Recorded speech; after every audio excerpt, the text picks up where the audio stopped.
It's time for Week 8 predictions, but first let's see what went wrong in Week 7. Unfortunately for Cowboys fans who early on in the year were probably hoping that their defense could play at least to somewhere near the level of their offense, it seems now like, well, granted they are 2 quarterbacks down, that their offense has decided to play more like their defense. And really for them, the only thing more embarrassing than losing to the DC football team is losing to them by 22 points. I mean, I get that they're down 2 quarterbacks now, but still this Cowboys offense has enough talent on it that they should still be better than the Bears offense. That being said, the Bears offense didn't play a whole lot better as they managed to get outpaced as the defense, as good as it is, couldn't slow down Goff quite enough to keep the offense in the game. Meanwhile, in New England, in honor of Garoppolo's return to Foxborough, Cam Newton decided to do his best Jimmy G impression in a game that featured 2 quarterbacks that combined for 5 interceptions and no passing touchdowns.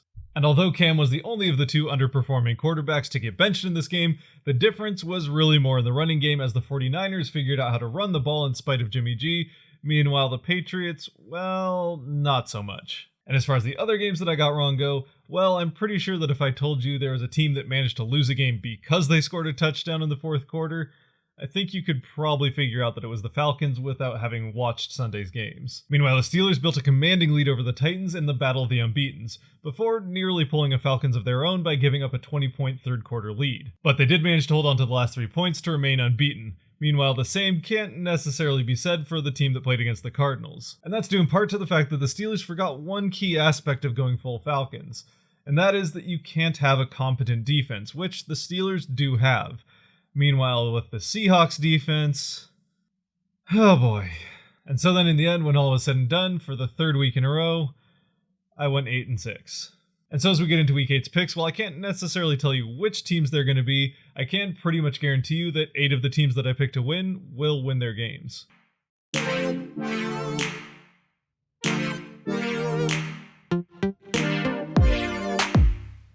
If you do find yourself enjoying this video and you like to enjoy things, the subscribe button can help you out. Starting off with Thursday Night Football and Atlanta and Carolina, it's hard to say exactly how the Falcons are going to manage to build a lead or how they'll manage to cough it up in the end. But because this is Thursday Night Football, by the end of it, you'll probably just end up feeling dirty and wondering why you watched the whole thing. And regardless of how the Falcons manage to cough up the lead, they are going to end up losing this game to the Panthers 27-28. With New England versus Buffalo, both of these teams are coming off of a couple of pretty uninspiring weeks of football. And although the Bills are coming off of a win, it was a game that they barely managed to beat the Jets in. But in the end, for the Bills, a win is still a win. Meanwhile, for the Patriots, over the last couple of weeks, there are few teams that have looked as lost as this team does. Outside of the NFC East, anyway. Bills win 24-20. If the Titans had bothered to play the first half of the game against the Steelers, they might still be undefeated.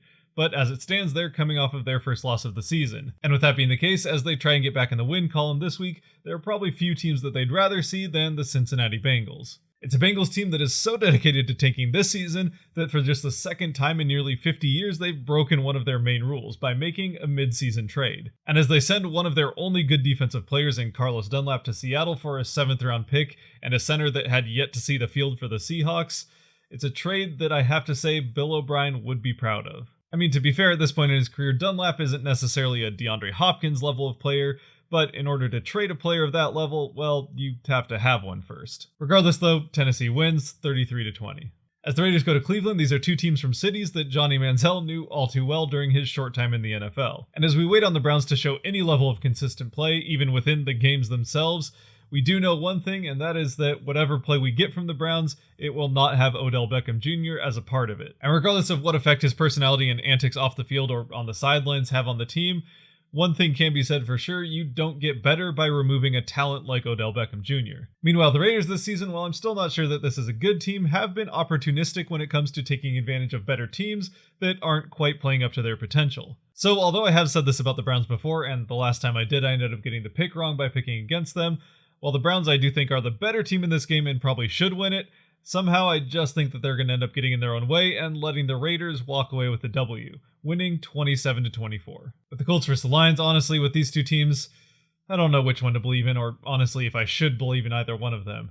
But I do think that the Colts still have the better unit with their defense, so I'll pick them to win this one 20-13. With the Vikings going to Lambeau Field to face the Packers, one of these teams seems to have, well, given up on the season, while the other is one of two teams sitting on top of the NFC. So it probably shouldn't be too much of a surprise that I'm picking the Packers here, 34-20. To ease the pain of what happened in the Seahawks-Cardinals game on Sunday, I found myself looking back a few years to when the Seahawks beat the Cardinals 58-0. Why is that relevant, you might ask? Well, that's because with the Chiefs hosting the Jets, this game could be worse. I mean, honestly, just looking at this game on paper, especially with everything going on with COVID and player safety in general, if the NFL was ever going to institute a mercy rule, this is probably the game that would cause it. So while I am definitely going to pick the Chiefs, I will be a little bit more conservative with my final score, and I'll just have the Chiefs winning 45-7. As the Rams go to Miami, the Dolphins have made one of the stranger mid-season quarterback swaps that I think I've ever seen. Because while I get that they want to give Tua some more playing time and he is their quarterback of the future, and I also get that using the bye week as an extra buffer week to make that swap does seem like a good idea, I'm just not so sure that this is the best time to be doing it. And that's because even outside of the fact that Fitzmagic has actually played pretty well to this point in the season and is a large part of the reason that this team is currently sitting at 3-3, including a win over the 49ers, I'm just not so sure that if I was to pick a week to have as the first career start for my hopefully future franchise quarterback who does have a bit of a history with injuries, that I would pick a week where I was playing against a guy like Aaron Donald. But no, instead of waiting to give Tua his first start until, I don't know, like week 11 when they're facing a team like the Broncos and then the Jets the next week, they decided to go up against the best defensive player and just throw him into the fire right off the bat. So while I definitely will be pulling for Tua, especially in this game, I'm just not so sure that start 1 is gonna go all that well. I have the Rams winning this one 28-20.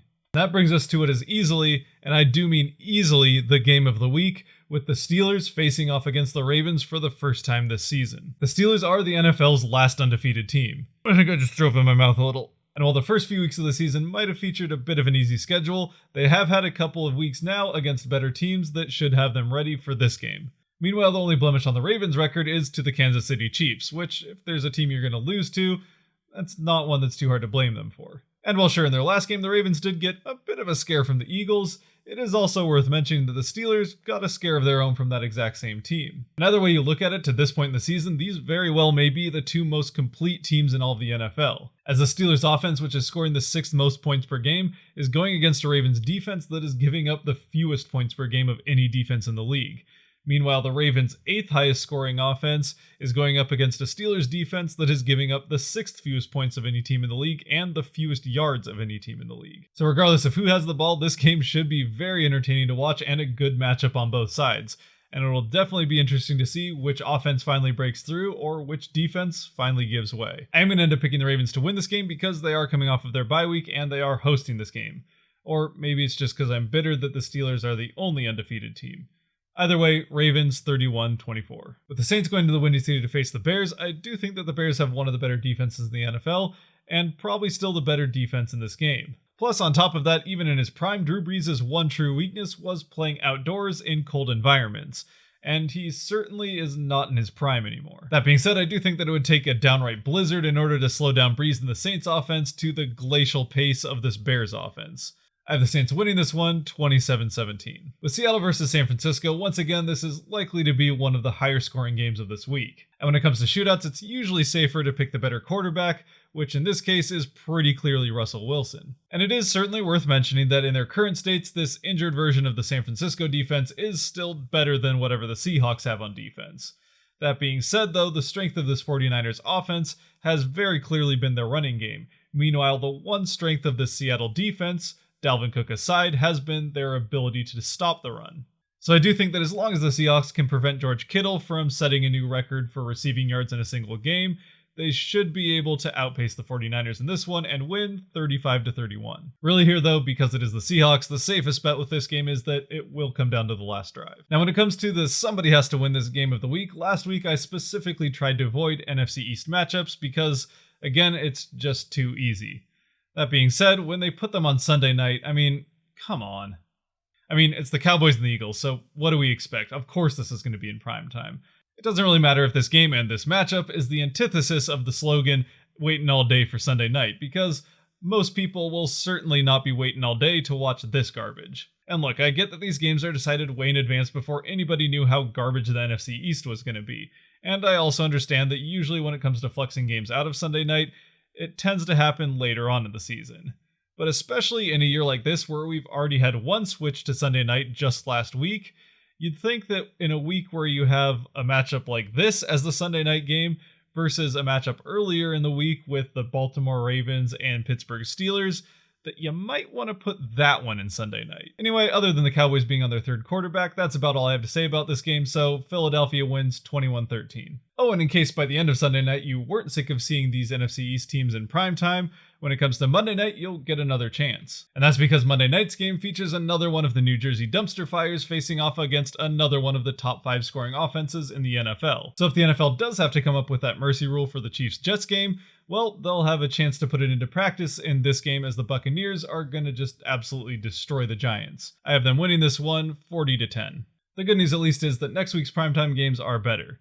Well, one of them is anyway. Until then though, as always, if you have made it to this point in the video, thank you very much for watching. If you did like it, hit that like button down below. If you maybe even enjoyed it, the subscribe button is still down there. Otherwise, I'd love to hear your thoughts on Week 8 in the NFL down in the comment section below. Until next time, stay safe out there and be good to each other. Peace.